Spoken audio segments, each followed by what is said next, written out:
नमो नमः। एक बार पुनः आप लोगों के सामने लघु सिद्धांत कौमुदी का पाठ प्रस्तुत है और पाठ का आरंभ हो उसके पहले एक मंगलाचरण करते हैं, फिर पाठ का आरंभ करते हैं। कान्तिः सिता मृषति निन्दित शारदेन्दुर् यत्रैकतो विलसितामसिताङ्गशोभाम् वृन्दावनेऽपि कृतया मुनगाङ्गसङ्गं राधामुकुन्दयुगलं तदहं नमामि। राधामुकुन्दयुगलं तदहं नमामि। देखिए, क्रम प्राप्त सूत्र है मूनस्वारा। बहुत ही जरूरी आवश्यक सूत्र है और लेखन वगैरह में बहुत सावधानी की आवश्यकता होती है। उसमें इस सूत्र का बड़ा उपयोग है। कहाँ पर आपको अनुस्वार करना है, कहाँ पर नहीं अनुस्वार करना है, यह बात आप इस सूत्र के अर्थबोध के बाद समझ पाएंगे। सूत्र पर विचार करते हैं, अर्थ पर, फिर इसका उदाहरण। जैसा कि आप व्याकरण शास्त्र में जानते हैं कि हल का मतलब व्यंजन वर्ण होता है यहाँ पर,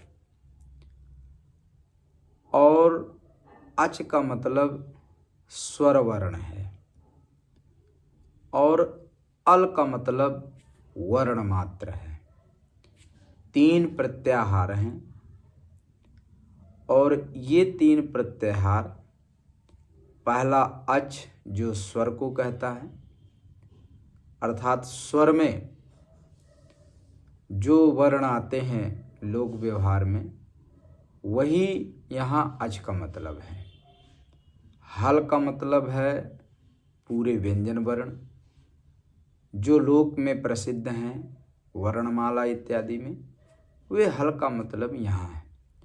अल का मतलब यह हो गया कि अयुण से लेकर के हल इस सूत्र तक संपूर्ण जो वर्ण हैं वे आ जाते हैं, इसलिए हल का मतलब ये है वर्ण मात्र, वर्णा पर परया, यहाँ पर अल, यह जो है प्रत्याहार समझा जाना चाहिए।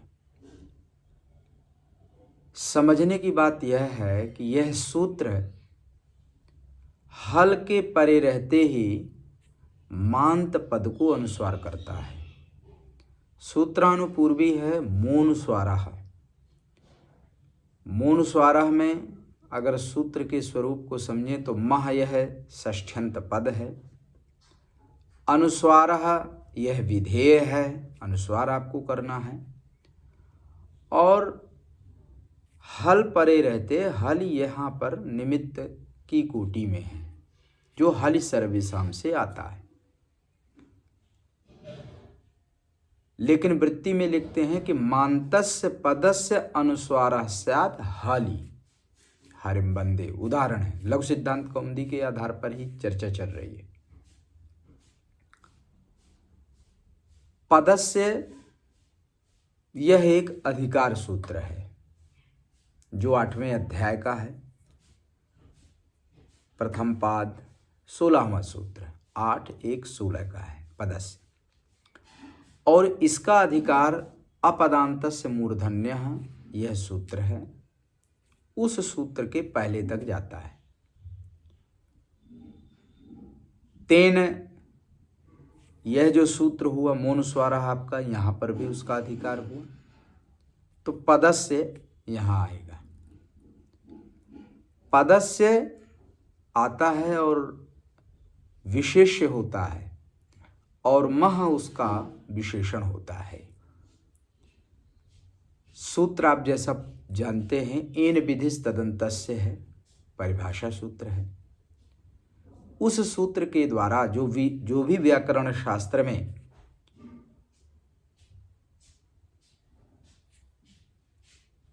विशेषण होता है वह तदंत का बोधक होता है। यहाँ विशेषण मकार है, पदस्य का विशेषण है, तो वो तदंत विधि हो जाएगी। तदंतस्य संग विशेषणम यत् तदंतस्य संज्ञा एन विधिस् तदंतस्य के द्वारा होता है। तो मांत पद यह अर्थ निकला, माने मांतस्य पदस्य अनुस्वारा है, अनुस्वार है ही, हल परे रहते। तो मांत पद को अनुस्वार, तो भाई पद को तो अनुस्वार पूरे जो है अनुस्वार की जो विधेय है और उद्देश्यता पद में रह रही है। तो जैसा जानते एक और परिभाषा सूत्र है अलोन्त्यस्य। अलोन्त्यस्य यह सूत्र जहाँ कहीं पर भी षष्ठी रहती है, स्थान षष्ठी, समझ रहे ना, उस स्थान षष्ठी को देख करके इस परिभाषा सूत्र की प्रवृत्ति होती है और अलह यह षष्ठ्यंत पद की उपस्थिति कराता है। तो माने जो षष्ठी निर्दिष्ट कार्य होगा वह कार्य अंत अल को समझा जाना चाहिए। तो आपने यहां देखा कि मांत पद को अनुस्वार करना है, तो पदस्य यह षष्ठी हुई, तो पद का अंत, तो मांत पद हुआ। जैसे जो कोई भी यहाँ पर मान लीजिए हरिम बंदे है, तो हरिम यह मांत मकार है अंत में जिसके, ऐसा पद हरिम हुआ, उसका अंत अल हुआ मकार, उसी को अपने को अनुस्वार करना है। और हल परे रहते माने व्यंजन वर्ण, ध्यान रखिएगा, जो लेखन भी करते हैं लोग वहाँ बड़ी अशुद्धियाँ कर देते हैं। हल परे रहते मतलब व्यंजन वर्ण यदि कोई भी बाद में है आप अनुस्वार कर सकते हैं उस मकार को।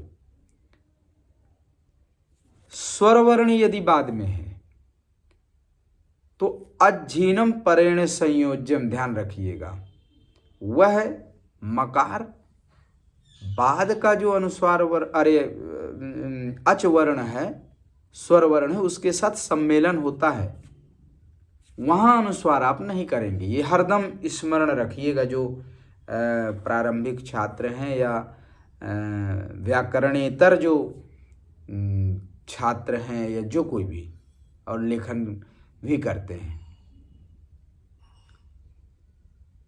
तो अगर यह दिमाग में एक बार आप बैठा लेंगे कि नहीं स्वर यदि बाद में है तो नहीं अपने को अनुस्वार करना है, हल है माने व्यंजन वर्ण है यदि, तो बिल्कुल वहाँ पर अनुस्वार होगा। ये बिल्कुल बहुत माने इम्पॉर्टेंट चीज़ हुई। सूत्र पर यदि ये चीज़ होती है, अर्थ पर विचार लगभग हो गया, तो जब अलोन्त्यस्य भी इस परिभाषा की भी प्रवृत्ति आप कर लेते हैं तो अर्थ हो जाता है कि मांतस्य पदस्य यह अन्त्यो अल तस्य स्थाने अनुस्वारः स्यात् हलि परे। ये जो है माने मांत जो पद उसका जो अंत अल, उसके स्थान में अनुस्वार होता है, हल परे रहते। उदाहरण है हरिम बंदे। हरिम आपको जैसा कि दिख रहा है यह द्वितीयांत है पद, और वंदे जो है आत्मने पद लट लकार उत्तम पुरुष एक वचन का रूप है। अर्थात अहम हरिम बंदे वदि अभिवादन स्तुत्यो हो। वदि धातु है, अभिवादन और स्तुति अर्थ में है। तो अहम हरिम बंदे मतलब मैं भगवान विष्णु की स्तुति करता हूँ। स्तौमि इत्यर्थ नमामि वा।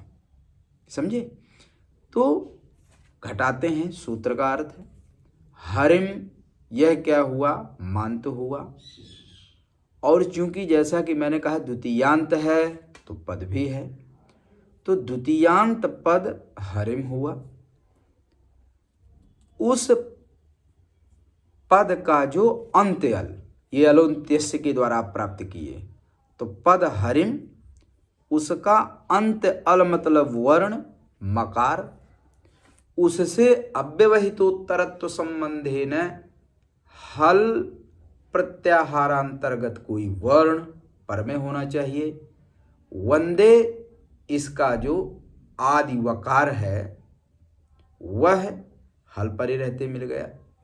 हल का मतलब व्यंजन वर्ण, कोई भी व्यंजन वर्ण पर में होना चाहिए, तभी हम मांत पद का अंत अल जो मकार उसको अनुस्वार करेंगे। सब स्थितियां अनुकूल और सूत्र का संघटन यह संकेतित करता है कि यहाँ पर हरिम के मकार को आप अंत मकार को अनुस्वार कर दीजिए। अनुस्वार ध्यान रखिएगा, यह भी सब वर्ण की श्रेणियों में है, लेकिन इनको अयोगवाह कहते हैं। समझ रहे हैं ना? अट और शर में जिनका पाठ भी माना जाता है। तो यहाँ पर अनुस्वार ध्यान रखिएगा, औच के परमन रेफोत्तरवर्ती जो इकार है उसके बाद एक जो शून्य के रूप में उसका प्रतीक है, चिन्ह है, वह जो है अनुस्वार यहाँ पर हो गया। तब वाक्य स्वरूप बना हरिम बंदे, यह बन गया, माने अनुस्वार वाला हरिम बंदे, ऐसा करके हरिम बंदे ऐसा हो गया।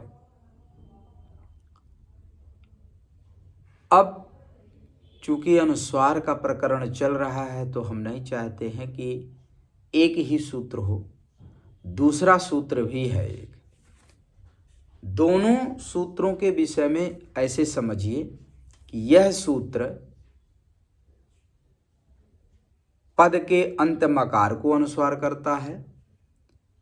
अगला जो सूत्र है नश्चा पदांतस्य झलि, यह सूत्र अपदांत, ध्यान रखिएगा, अपदांत नकार मकार को अनुस्वार करता है। वहां झली रखा हुआ है, झल परे रहते।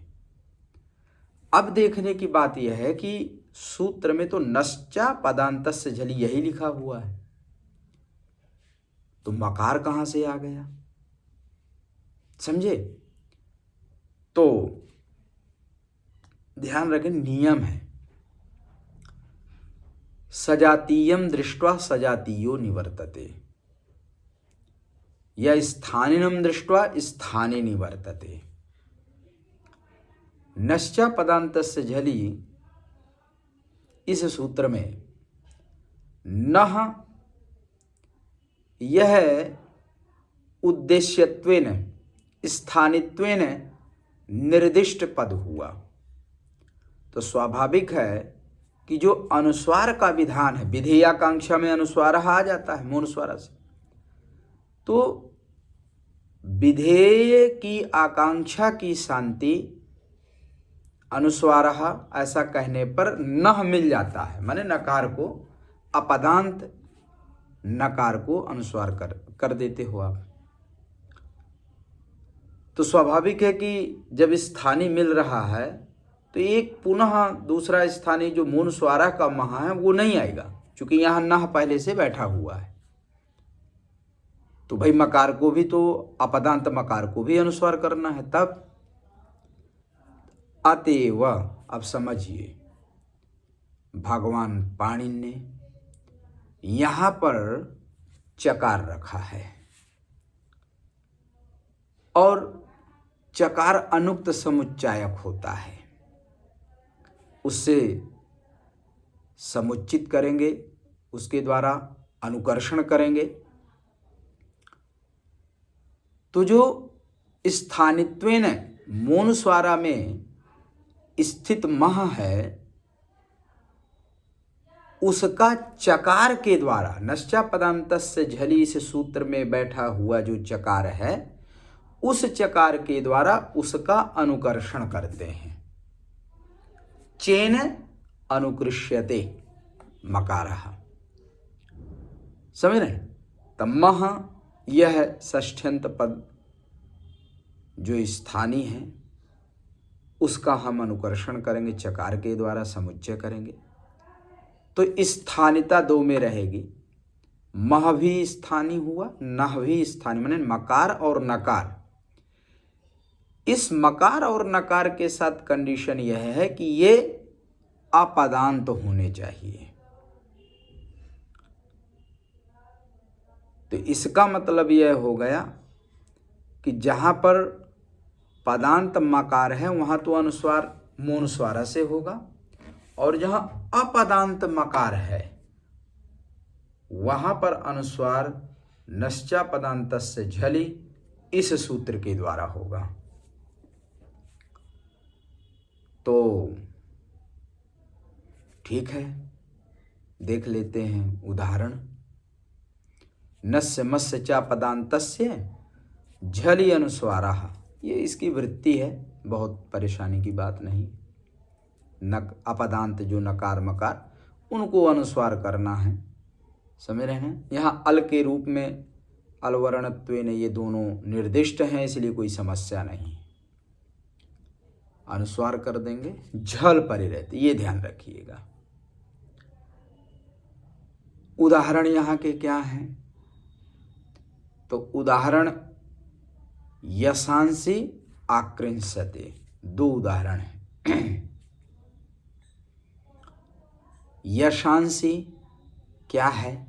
तो ये शब्द है, यशस शांत शब्द है, और उसका बहुवचन का रूप यह हुआ प्रथमा के, यशः यशसी यशांसी, यह नपुंसक लिंगक शब्द है शांत, और उसी का बहुवचन का रूप है। अगर इसकी प्रक्रिया पर विचार करें, जिस सिचुएशन पर आप अपदांत नकार को अनुस्वार करने वाले हो, वो स्थिति, तो ऐसे चलते हैं। यशस शब्द से नपुंसक लिंग में आप बहुत्व की विवक्षा में बहुवचन स्वौज समौट इत्यादि सूत्र के द्वारा जस विभक्ति प्रथमा बहुवचन आप लाते हैं। यशस जस, और सूत्र है जस सशो सी, शी होता है, और शी में शकार की संज्ञा होती है, यशस ई है। नपुंसक लिंग में ही एक सूत्र है नपुंसकस्य झलचः, उस सूत्र से झलंत और अजंत शब्द जो हुआ, तो ये झलंत हुआ, उसको नुमागम होता है मिधचोन्त्यात् परः, इस सूत्र के द्वारा अंत अच के बाद, यशस में शकार उत्तरवर्ती अकार के बाद नुम हो जाएगा। नुम में मकार की संज्ञा, नकार की उकार की संज्ञा, नकार केवल बचा। यशन सा ई सूत्र है एक ठो शांत महता संयोगस्य, जो महान में दीर्घ करता है, शांत संयोग है ही, दीर्घ कर देंगे तो यसान स ई, तो यसान धन सी, सकार में इकार मिला दो। अब यहां पर ध्यान रखिए, कि यदि पद संज्ञा सुप्तिगंतम पदम से आप करते हैं तो पदांतता इकार में जाती है। यह जो नकार है यह अपदांत नकार हुआ। इस अपदांत नकार को आप निश्चा पदांतस्य झली से सूत्र के द्वारा अनुस्वार कर सकते हैं। अनुस्वार कर देंगे तो यशांसी ऐसा रूप बन जाएगा। झल परे रहते सकार है, ध्यान रखिएगा।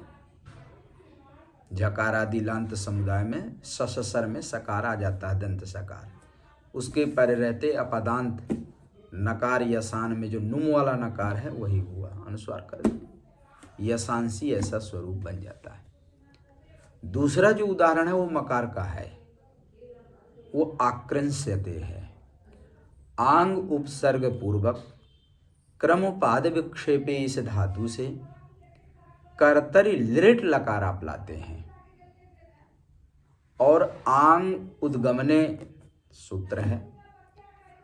उद्गमन अर्थ माने ऊर्ध्व गमन ऐसा अर्थ हो, वैसे पाद विक्षेप अर्थ में तो ठीक है। तो ऊर्ध्वम गच्छति ऐसा यदि ऊर्ध्व गमन अर्थ है तो वैसी स्थिति में आत्मनेपद इस सूत्र के द्वारा हो जाता है। आत्मनेपद होगा, सार्वधातुक संज्ञा इत्यादि शब्द की प्राद उसको बांध करके स्या करिए शतासी लिरिलुटो से। आक्रम स्यता टित आत्मनेपदानां टेरे से एत वगैरह कर दीजिए। स्नुक्रमो हो रिट परस्मयी पदेश माने जो सूत्र है उससे यहाँ इटागम नहीं होता है, ध्यान रखिएगा। नियम है स्नुक्रमो रनात्मने पद निमित्ते, आत्मने पद निमित्त नहीं होना चाहिए। तो यहाँ पर वही है, इसलिए स्नुक्रमोरिट जो सूत्र है उससे इडागम यहाँ नहीं होता है। स्या को आक्रम है, स्यते है। यहाँ पर ध्यान रखिएगा सुप्तिगंतम पद तिङंत पद आक्रंस्यते होगा, पदांतता इकार में बैठी है। अपदांत मकार यहाँ आक्रम माने धातु का मकार हो जाएगा। उस अपदांत मकार को झल परे रहते स्यति का सकार आपको मिल जाएगा। उस झल के परे रहते अपदांत मकार को अनुस्वार कर दीजिए, आक्रंस्यते यह रूप बनता है। ये दोनों उदाहरण नश्चा पदांतस्य झल के हैं। प्रत्युदाहरण की बात करें, यदि झली झलीति किम माने झल यह है, झली यह जो सप्तम्यंत निमित्त आप रखे हो वह कस्मई प्रयोजना है। किम यह जो अव्यय है मांतव्य वह प्रश्नात्मक होता है। प्रयोजन माने किस प्रयोजन के लिए आपने रखा है। स्वाभाविक है अलक्ष्य में लक्षण की प्रवृत्ति ना होवे, इसलिए यहाँ पर झल की जरूरत है। उदाहरण मन्यते है, मन धातु है, ये दिवादी प्रकरण की धातु है, आत्मनेपदी है। तो जब आप यहाँ पर शन वगैरह सब चीज़ें कर लिए, आत्मनेपद है, टितात्मनेपदानाम टेरे वगैरह सब कर लिए, मन है यते है। अब मन है यते है, यहाँ पर यकार झल नहीं है। झल यदि आप नहीं रखेंगे तो पता चलेगा यहाँ पर भी नकार अपदांत नकार है ही, उस अपदांत नकार को अनुस्वार होने लगेगा। तो इस तरह की आपत्ति या इस तरह की अति प्रसक्ति का वारण करने के लिए झल यह पद इस सूत्र में रखा गया है। तो बहुत धन्यवाद है। आज का जो विचार है, पाठ चर्चा है, यहीं तक। और 2 सूत्र पर्याप्त हैं, इस पर आप लोग इनका मनन करिए, चिंतन करिए और समझिए। कोई समस्या है तो आप कमेंट में लिख सकते हैं, उसका समाधान करने का यत्न किया जाएगा। और स्वाध्याय करिए।